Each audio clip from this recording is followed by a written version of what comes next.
और उसके बाद में मार्च में आपने सत्रावसान कर दिया। वो जो सत्र आपका था वो दिसंबर का था, आपने उसका बीच में सत्रावसान नहीं किया, वो कंटिन्यू चला। हो गई बात। ये संविधान को चैलेंज करने वाला जवाब दे रहे हैं, जवाब मिल रहा है। इससे पहले भी, अरे आपको जवाब दे रहे हैं, इससे पहले भी ऐसा उदाहरण आया है। आप बात तो सुनिए, आप बात सुनिए, आप चुप रहिए।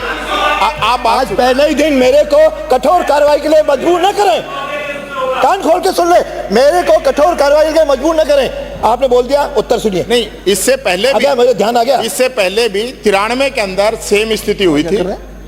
दिसंबर 31 को विधानसभा बुलाई गई, राज्यपाल महोदय का अभिभाषण हुआ और उसके बाद दोबारा फरवरी के अंदर भी राज्यपाल महोदय का अभिभाषण हुआ है।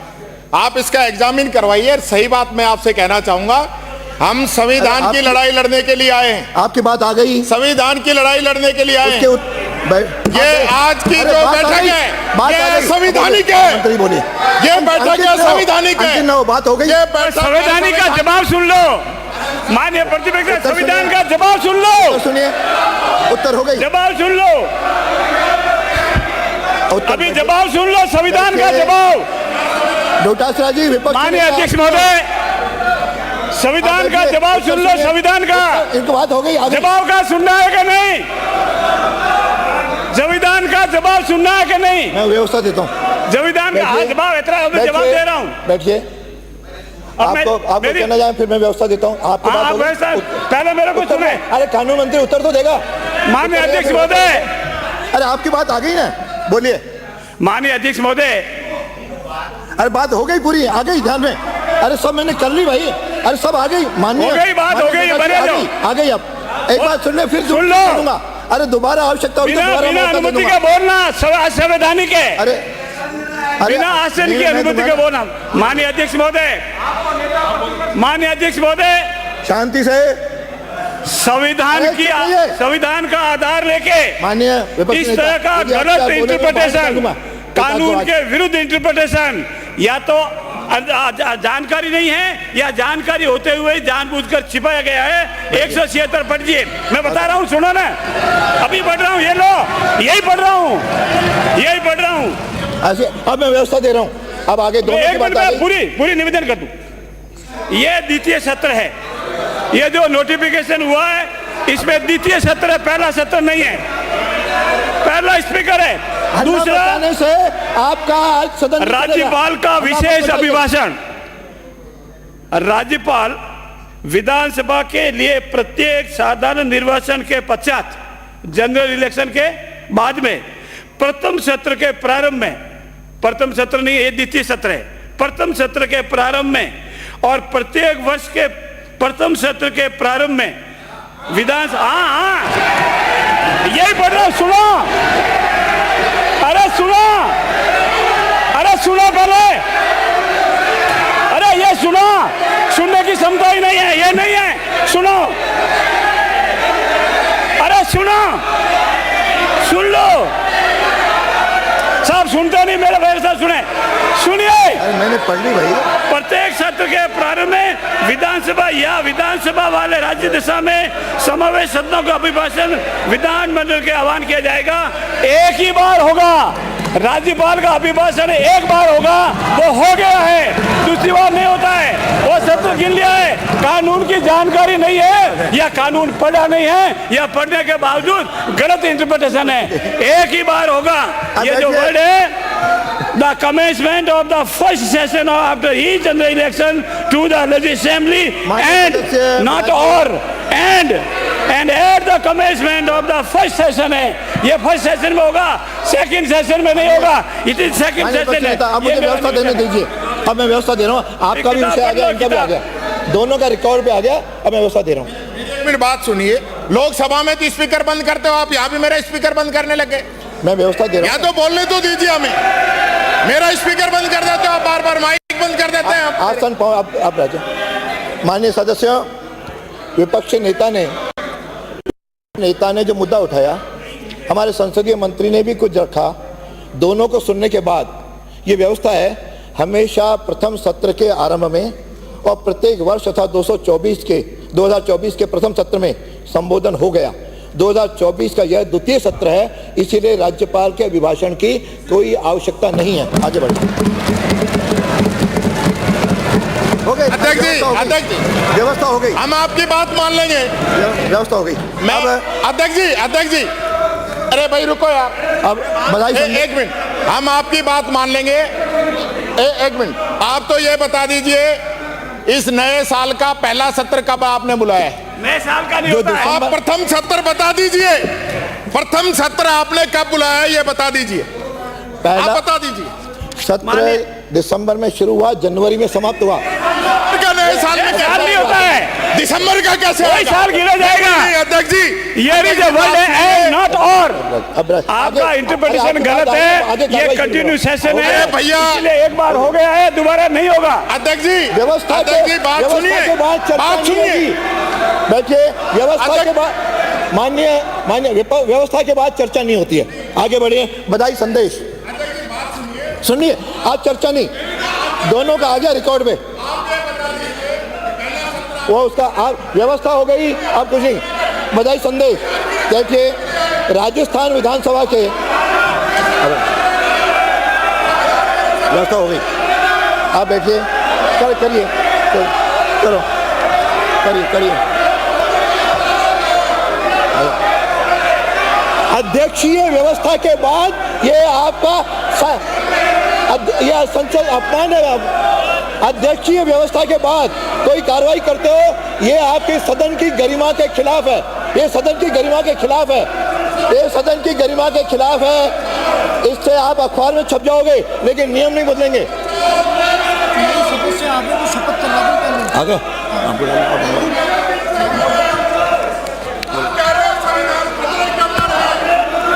आपसे श्री जय किशन जी पटेल, श्री जय किशन जी पटेल।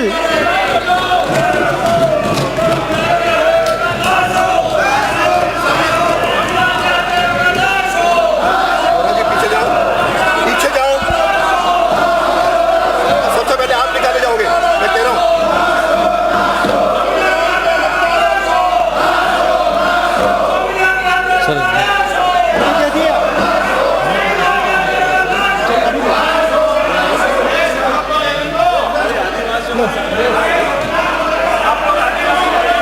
गुरु गोविंद को नमन, मामा बालेश्वर दयाल को नमन और मानगढ़ के शहीदों को नमन।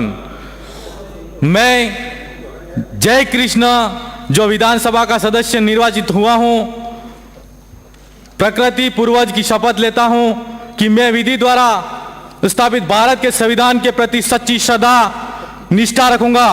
मैं भारत की प्रभुता, अखंडता अक्षुण्ण रखूंगा। जिस पद को मैं ग्रहण करने वाला हूं, उसके कर्तव्यों का श्रद्धापूर्वक निर्वहन करूंगा। जय जोहार, जय आदिवासी, जय संविधान, जोहार सलाम, आप सबकी जय, जय लोकतंत्र। सीटों में जाइए, अपने सीटों में बैठिए, अपने में सीटों में बैठिए। ये आपको शोभा नहीं देता, ये आपको शोभा नहीं देता।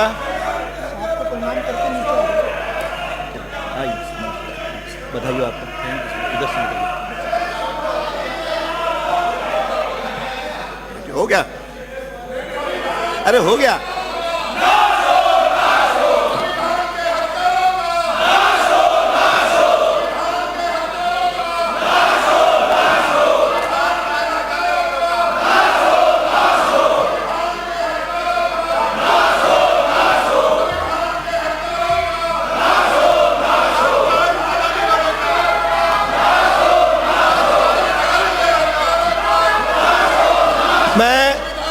अपने को मर्यादाओं का पालन करना है। मैं एक बार पुनः आप सबसे अपील करता हूं कि अपने अपनी सीटों में जाके बैठ जाइए, अपनी सीटों में बैठ जाइए। लास्ट करो, अपने अपनी सीटों में बैठ जाइए। बधाई संदेश।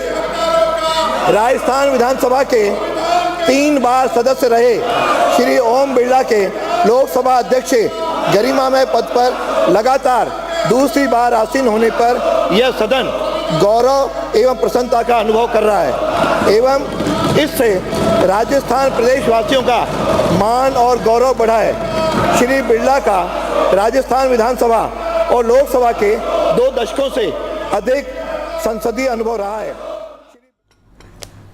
और चलिए ज्यादा जानकारी देंगे, हमारे साथ सहयोगी सुशांत जुड़ गए हैं एक बार फिर से फोन लाइन पर। सुशांत, शुरुआत ही हंगामेदार देखने को मिल रही है, विपक्ष की तरफ से हंगामा तेज है, यानी कि कुल मिलाकर सत्ता पक्ष को घेरने की रणनीति इस बार विपक्ष की साफ तौर पर शुरुआत में ही नजर आ रही है। संचालन विपक्ष पूरी तैयारी के साथ आया है और जिस तरह से सदन की कार्रवाई के साथ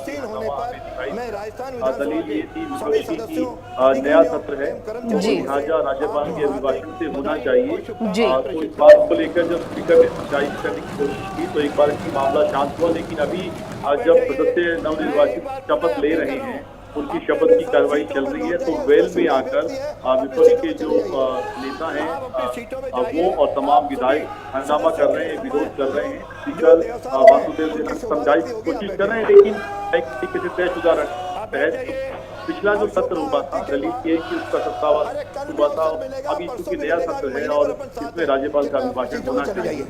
स्पीकर की दलील ये है, स्पीकर ने कहा है कि पिछली बार राज्यपाल का अभिभाषण करवा दिया गया था, बजट सत्र में की आवश्यकता नहीं है। और नेता प्रतिपक्ष टीकाराम जूली और बाकी जो विपक्ष के विधायक हैं उनके हाथों में संविधान मुक्त दिवस है। हमने लोकसभा में अंतर्राष्ट्रीय प्लास्टिक बैग मुक्त दिवस के गठबंधन के नेताओं का जो उद्देश्य है उसी तरह की पर्यावरणीय प्रभावों के बारे में जागरूकता बढ़ाना, प्रतिवेदन सदन पर व्यक्तियों, व्यवसायों और सरकारों को प्लास्टिक बैग के उपयोग को कम करने के लिए जो इस बार उनकी स्ट्रेंथ है, उनकी संख्या अच्छी है। और लोकसभा चुनाव में हम बात कर रहे थे कि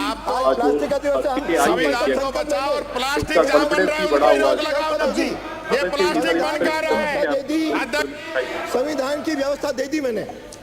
बिल्कुल सुशांत, व्यवसायों बने रहिएगा हमारे साथ। एक बार फिर से दर्शकों को ले चलते हैं विधानसभा, जहां पर विपक्ष की तरफ से हंगामा लगातार जारी है। बैग, कपड़े के बैग और बायोडिग्रेडेबल बैग जैसे संधारणीय विकल्पों का बढ़ावा देना, दुनिया भर में प्लास्टिक बैग पर प्रतिबंध और प्रतिबंधों का समर्थन करना, प्लास्टिक कचरे के पुनर्चक्रण और उचित निपटाने को प्रोत्साहित करना, वन्य जीवों, महासागरों और पर्यावरण पर प्लास्टिक बैग के हानिकारक प्रभावों के बारे में समुदायों को शिक्षित करना, व्यक्तियों को संधारणीय विकल्प चुनने और पर्यावरण के अनुकूल आदतें अपनाने के लिए प्रेरित करना, अर्थव्यवस्था और प्लास्टिक प्रदूषण मुक्त दुनिया में परिवर्तन का समर्थन करना। मेरा आपसे आग्रह है, 1 मिनट जो संकल्प लेना है, हम सब प्लास्टिक के इसमें सबका कॉमन है, हम लेंगे कि आज अब अध्यक्ष जी हो गया।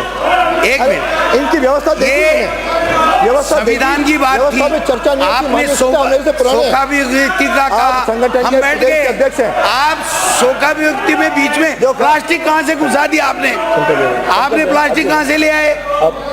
आज खड़े होकर अपन संकल्प लेंगे। माननीय आपसे निवेदन है, आप तो ये सरकार को एक मत हो जाओ, सरकार को शपथ दिला दो प्लास्टिक बनने नहीं देंगे। अरे आप तो बनेगा नहीं तो अपने आप यूज नहीं होगा। ये खुद को बनवाते हैं, खुद को बनवाते हैं, अपन से शपथ दिलवाते हैं। अंतर्राष्ट्रीय प्लास्टिक बैग मुक्त दिवस के अवसर पर यह सदन संकल्प, संविधान बचा हुआ है, आप चिंता मत करो, संविधान बचा हुआ है, अरे संविधान बचा हुआ है। एक सब बोलेंगे आज अंतर्राष्ट्रीय, अरे माननीय मंत्री जी, ओ माननीय मंत्री जी, अरे आप मुझे जवाब दीजिए। अरे आज अंतर्राष्ट्रीय प्लास्टिक बैग मुक्त दिवस के अवसर पर यह सदन संकल्प लेता है कि प्लास्टिक बैग के स्थान पर इसके पर्यावरण अनुकूल विकल्पों तथा कपड़े के बैग का उपयोग करेंगे एवं आम जन को इस संबंध में जागरूक करेंगे। शोकाभिव्यक्ति, अरे शोकाभिव्यक्ति है मान्य है क्या हो गया? नहीं और क्या हो गया भाई? हाँ, सदन की सदस्यों से त्याग पत्र की सूचना मुझे माननीय सदस्यों को मुझे अरे अरे अरे अरे हो गया। मुझे सदन की सदस्यता से त्यागपत्र देने की सूचना। मुझे माननीय सदस्यों को सूचित करना है कि 16वीं राजस्थान विधानसभा में निर्वाचन क्षेत्र बागी दोरा जिला बांसवाड़ा से निर्वाचित सदस्य श्री महेंद्र सिंह मालवीय ने स्वेच्छा से दिनांक 27 फरवरी 2024 को निर्वाचन क्षेत्र, माननीय सदस्य अपील करता हूं कि ब्राजिए सदन की कार्रवाई और गरिमा का ध्यान रखिए। महेंद्र सिंह मालवीय ने स्वेच्छा से दिनांक 27 फरवरी 24 को निर्वाचन क्षेत्र 84 जिला डूंगरपुर से निर्वाचित सदस्य श्री राजकुमार रोत ने लोकसभा सदस्य निर्वाचित होने के कारण दिनांक 14 जून 24 को एवं निर्वाचन क्षेत्र दौसा जिला दौसा से निर्वाचित सदस्य श्री मुरारी लाल मीणा, निर्वाचन क्षेत्र देवली उनियारा जिला टोंक से निर्वाचित सदस्य हरिचंद मीणा, निर्वाचन क्षेत्र झुंझुनू जिला झुंझुनू से निर्वाचित सदस्य श्री ब्रजेंद्र सिंह ओला तथा निर्वाचन क्षेत्र खींवसर जिला नागौर से निर्वाचित सदस्य श्री हनुमान बेनीवाल ने लोकसभा सदस्य निर्वाचित होने के कारण दिनांक 18 जून 24 को प्रक्रिया तथा कार्य संचालन संबंधित नियमों के नियम 173 के अंतर्गत राजस्थान विधानसभा की त्यागपत्र सदस्यता से त्यागपत्र दे दिया है। इनका त्यागपत्र स्वीकार कर लिया गया है। सदन की मेज पर रखे जाने पत्रादि। माननीय अध्यक्ष महोदय, मैं आपके अनुमति से अपील करता हूँ 16वीं राजस्थान विधानसभा के गत सत्र में पारित सब लोग देख रहे हैं, राजस्थान की जनता उन विधेयकों का विवरण सदन की मेज पर रखता हूं जिन पर राज्यपाल महोदय की अनुमति प्राप्त हो चुकी है। नंबर 1, राजस्थान विनियोग संख्या 1 विधेयक 2024, राजस्थान विनियोग लेखानुदान संख्या 2 विधेयक 2024, राजस्थान माल और सेवा कर संशोधन विधेयक 2024। कार्य सलाहकार समिति के प्रतिवेदन का उपस्थापन एवं उस पर विचार। अध्यक्ष महोदय, मैं आपकी अनुमति से कार्य सलाहकार समिति के तृतीय प्रतिवेदन का उपस्थापन करता हूं। अध्यक्ष महोदय, अध्यक्ष महोदय, मैं प्रस्ताव करता हूं कि यह सदन कार्य सलाहकार समिति के तृतीय प्रतिवेदन पर अपनी सहमति प्रकट करता है। प्रश्न ये है, यह सदन कार्य सलाहकार समिति के तृतीय प्रतिवेदन पर अपनी सहमति प्रकट करता है। जो पक्ष में हो हाँ कहें, जो विपक्ष में हो ना कहें। हाँ पक्ष जीता, हाँ पक्ष जीता। सदन द्वारा प्रतिवेदन पर सहमति प्रदान की गई। शोकाभिव्यक्ति।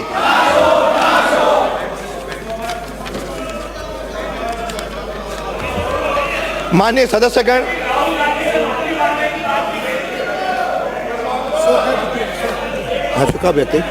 शोकाभिव्यक्ति। माननीय सदस्यगण, शोकाभिव्यक्ति के इस अवसर पर मैं गत दिनों दिवंगत गुजरात के पूर्व राज्यपाल श्रीमती कमला बेनीवाल, महाराष्ट्र के पूर्व मुख्यमंत्री श्री मनोहर जोशी, इस विधानसभा के पूर्व सरकारी मुख्य सचेतक श्री महावीर प्रसाद जैन, पूर्व राज्य मंत्री श्री राधेश्याम गंगानगर, श्री चंद्रशेखर एवं श्री उमेद सिंह और इस सदन के पूर्व सदस्य श्री विवेक धाकड़, श्री प्रभुलाल करसोलिया, श्री कृष्ण गोपाल कोकटा, श्री मोटाराम, श्री रतिराम यादव तथा श्री हुक्म सिंह के प्रति संवेदना व्यक्त करते हुए यह शोक प्रस्ताव प्रस्तुत कर रहा हूं। पहला, गुजरात, त्रिपुरा एवं मिजोरम की पूर्व राज्यपाल श्रीमती कमला बेनीवाल का जन्म 12 जनवरी 1927 को झुंझुनू जिले के गौरीर ग्राम में हुआ। आपने एमए की उपाधि प्राप्त की। श्रीमती कमला बेनीवाल पहली, तीसरी, 5वीं, 7वीं, 8वीं, 10वीं एवं 11वीं राजस्थान विधानसभा में कांग्रेस की विधायक रहीं। आप पहली विधानसभा के लिए हुए उपचुनाव में आमेर ए निर्वाचन क्षेत्र से विधायक निर्वाचित हुई। आप 5वीं विधानसभा में दूदू निर्वाचन क्षेत्र से तथा शेष में बैराट निर्वाचन क्षेत्र से विधायक रहीं। विधानसभा के कार्यकाल के दौरान आप प्राक्कलन समिति का, पुस्तकालय समिति, नियम समिति तथा कार्य सलाहकार समिति की सदस्य रहीं। आप संसदीय परामर्शदात्री समिति की सभापति भी रहीं। कुशल प्रशासक रहीं। श्रीमती बेनीवाल राज्य सरकार में पहली एवं तीसरी विधानसभा के कार्यकाल में उपमंत्री, 5वीं विधानसभा के कार्यकाल में राज्य मंत्री तथा 7वीं व 8वीं विधानसभा में कार्यकाल में कैबिनेट मंत्री रहीं। आपको राज्य मंत्रिमंडल में शामिल होने वाले पहली महिला सदस्य होने का भी गौरव प्राप्त है। आप 11वीं विधानसभा के कार्यकाल में राजस्थान की पहली महिला उप मुख्यमंत्री भी रहीं। मंत्री के रूप में आपने गृह, चिकित्सा एवं स्वास्थ्य, कृषि एवं शिक्षा जैसे महत्वपूर्ण विभागों के साथ साथ अनेक विभागों के दायित्वों का बखूबी निर्वहन किया। अनुभवी संसदविद एवं बहुमुखी प्रतिभा की धनी श्रीमती बेनीवाल अक्टूबर 2009 से नवंबर 2009 तक त्रिपुरा एवं नवंबर 2009 से जुलाई 2014 तक गुजरात तथा जुलाई 2014 से अगस्त 2014 तक मिजोरम राज्य की राज्यपाल के पद पर भी आसीन रहीं। श्रीमती बेनीवाल अपने सार्वजनिक जीवन में अनेक समितियों एवं संस्थाओं के विभिन्न पदों पर रहीं। आप राज्य समाज कल्याण बोर्ड, राज्य सहकारी संघ तथा राष्ट्रीय सहकारिता महिला समिति की अध्यक्ष भी रहीं। कांग्रेस से संबंध रही श्रीमती बेनीवाल ने पार्टी के विभिन्न पदों के दायित्वों का कुशलतापूर्वक वहन किया। आप अखिल भारतीय कांग्रेस कमेटी की सदस्य तथा राजस्थान प्रदेश महिला कांग्रेस की अध्यक्ष भी रहीं। बाल स्वतंत्रता सेनानी रहीं श्रीमती बेनीवाल ने प्रजामंडल के जुलूसों में सक्रियता से भाग लिया। राजनीति में महिलाओं के लिए प्रेरणा के स्रोत रहीं श्रीमती बेनीवाल ने अंतर्राष्ट्रीय स्तर पर आयोजित अनेक महिला सम्मेलनों में प्रतिनिधित्व किया। श्रीमती कमला बेनीवाल का दिनांक 15 मई 2024 को निधन हो गया। महाराष्ट्र के पूर्व मुख्यमंत्री एवं पूर्व लोकसभा अध्यक्ष श्री मनोहर जोशी का जन्म 2 दिसंबर 1937 को महाराष्ट्र के रायगढ़ जिले के नंदवी ग्राम में हुआ। आपने MA, LLB तथा PhD की उपाधियां प्राप्त की। श्री मनोहर जोशी वर्ष 1972 से 1999 तक महाराष्ट्र विधान परिषद के सदस्य रहे। आप 4 बार महाराष्ट्र विधानसभा के सदस्य भी रहे। विधानसभा के कार्यकाल के दौरान आपने 2 बार नेता प्रतिपक्ष के दायित्वों का निर्वहन किया। राजनीतिक कौशल एवं प्रशासनिक क्षमता के धनी श्री जोशी मार्च 1995 से जनवरी 99 तक महाराष्ट्र के मुख्यमंत्री भी रहे। श्री जोशी 13वीं लोकसभा के लिए महाराष्ट्र के बम्बई उत्तर मध्य निर्वाचन क्षेत्र से सांसद